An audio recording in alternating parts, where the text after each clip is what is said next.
تو یہ کتاب ان کی سب سے زیادہ مشہور ہے، علامہ شبلی نعمانی کی سیرت کے حوالے سے بہت مستند کتاب میں شمار ہوتی ہے۔ خاص طور پہ اس کا جو مقدمہ لکھا ہے جس میں روایت اور درایت کے اصولوں پر جو آپ نے عالمانہ بحث کی ہے، وہ اپنے موضوع پر انتہائی مستند سمجھی جاتی ہے، مثالی سمجھی جاتی ہے۔ ہر گھر میں یہ کتاب ہونی چاہیے۔ تو 7 جلدیں، ابتدائی 2 جلدیں علامہ شبلی نعمانی کی ہیں، اور یہی ان کی سب سے بڑی تصنیف سمجھی جاتی ہے۔ ساتواں ہے کہ عالمگیر کے عہد حکومت کا سب سے بڑا روشن کارنامہ ہے، تو اس کا صحیح جواب ہے عدل و انصاف۔ انہوں نے عالمگیر کی سوانح لکھی۔ 4 مختلف انگریز مصنفین کے بارے میں لکھا ہوا ہے کہ Arnold J Toynbee Lane Poole, John Canning, W H Moreland. صحیح جواب ہے لین پول۔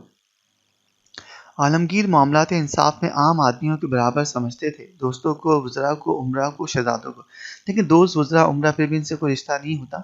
بات یہ تھی کہ ان کی جو حقیقی جو ایک انصاف کی روح ہوتی ہے جو ان میں موجود تھی، وہ اپنے شہزادوں کو، اپنی اولاد کو بھی عام آدمی کے برابر سمجھتے تھے، اور یہی ہونا چاہیے کہ انصاف کی نظر میں سب برابر ہوتے ہیں۔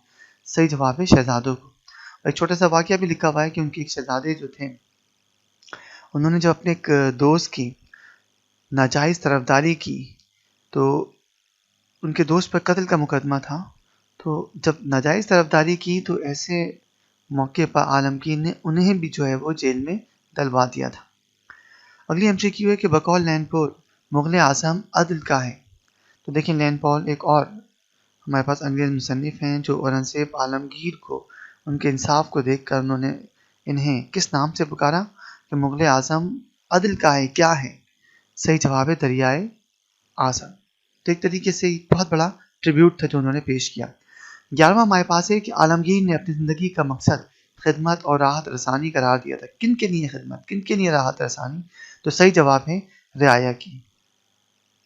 اس کے بعد دیکھیں ہمارے پاس اگلا ہے کہ الفاظ شان و شوکت، عیش و عشرت، جاہ و جلال میں ترکیب ہے، یہ کس ترکیب سے آپس میں جڑے ہوئے ہیں؟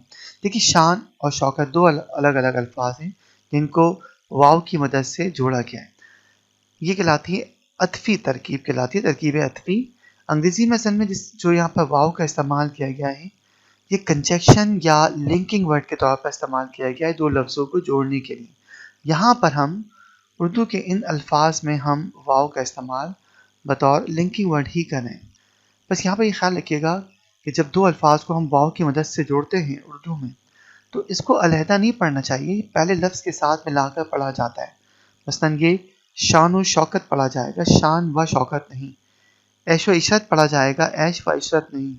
جاہ و جلال پڑھا جائے گا، جاہ و جلال نہیں۔ تو یہاں صحیح ہمارے پاس جواب ہے عطفی۔ ڈاکٹر جیری کریری نے عالمگیر کو اس عمر میں دیکھا۔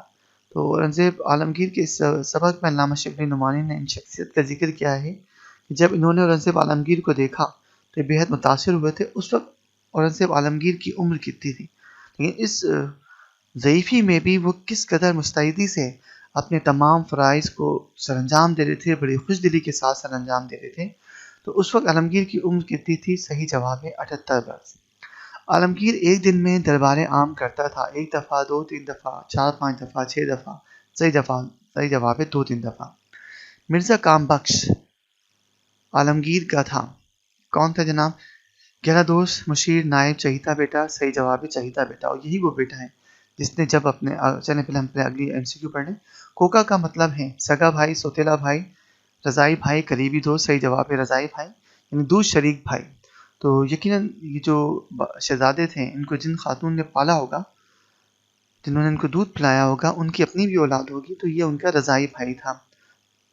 کوکا کہتے ہیں رضائی بھائی کو۔ اچھا، ان پر قتل کا الزام تھا، لیکن جب ناحق طرفداری کی مرزا کام بخش نے تو اورنگزیب عالمگیر نے انہیں بھی جیل میں ڈلوا دیا۔ اگلی ہمارے پاس ایم سی کیو ہے، عالمگیر کے ایک سفر کا ذکر ہے۔ تو عالمگیر نے سفر کیا تھا، یہ تھا 1075 ہجری میں۔ یہ سفر تھا بیرون ملک کا، حسن ابدال کا، احسن ابدال کا، پانی پت کا۔ صحیح جواب ہے حسن ابدال کا۔ اس سفر میں عالمگیر نے قیام کیا تھا سرائے میں، میدان میں، صحرا میں، باغ میں۔ صحیح جواب ہے باغ میں۔ یہیں پر ایک ضعیف خاتون کریم میں رہتی تھیں، اور غلطی سے بادشاہ کے سپاہیوں نے وہاں پر جو پانی تھا اس کو روک دیا تھا، جس سے ضعیف العمر خاتون کی پن چکی چلنا بند ہو گئی تھی، اور جیسے ہی یہ بات بادشاہ کے علم میں آئی تو نہ صرف انہوں نے ضعیف العمر خاتون کو بلایا، معذرت کی، انہیں بہت انعام و اکرام سے نوازا، بعد میں دربار میں بھی بلا کر ان کو بہت انعام و اکرام سے نوازا کیا۔ تو بڑھیا کے پاس تھی پنچکی، گھوڑا گاڑی، بیل گاڑی، قیمتی قالین، پنچکی۔ بڑھیا کے بچے تھے 2 3 4 5، صحیح جواب ہے پہلا تو پنچکی، دوسرا کہ بچوں کی تعداد کتنی تھی، صحیح جواب ہے 4۔ عالمگیر کو شدت سے احساس تھا کہ کسی شخص کا نہ ہونے پائے بال بھی کا، کسی کو کوئی تکلیف نہ پہنچے۔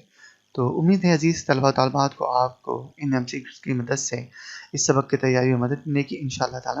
اگلی ویڈیو لیکچر میں آپ سے ملاقات ہوگی، تب تک کے لیے اجازت دیجیے، دعاؤں میں یاد رکھیے گا۔ اللہ حافظ۔